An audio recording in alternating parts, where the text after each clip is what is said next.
সবাইকে জানাই শুভ মকর সংক্রান্তি, হ্যাপি মকর পরব। আজ আমার বাড়িতে হচ্ছে মাংস পিঠা, আমার মা বানাবে আর আমি হচ্ছি মায়ের অ্যাসিস্ট্যান্ট।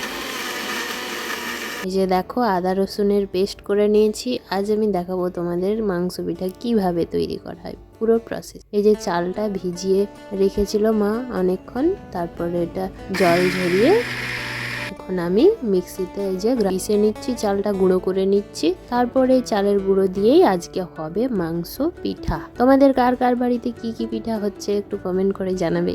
দিতে তো পারবে না কমেন্ট বক্সে, তো আর কি করে পাঠাবে, আর আমিও পাঠাতে পারবো না। তোমরা তোমাদের বাড়িতে মাংস পিঠা বানিয়ে খেয়ে নাও। এই যে এখন চালটা পিষা হয়ে গেছে, মা এখানে মশলাও রেডি করে নিয়েছে চালের জন্য, যে যে লাগে উপকরণ মাংস পিঠার জন্য এখানে সব আছে।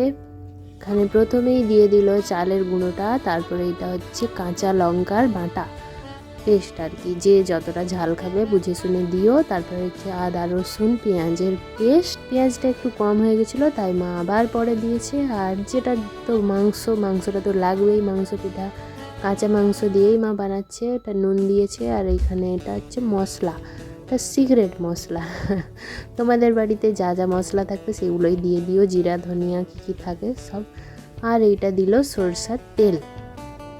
মাংসটা প্রথমেই তোমরা মাখিয়ে নিতে পারো, মা এখানে ডিরেক্ট একদম সব গজপটো করে মাখিয়ে দিয়েছে। তারপর তাওয়াতে দিয়ে একদম হালকা আঁচে ধীরে ধীরে সময় নিয়ে ভাজতে হবে।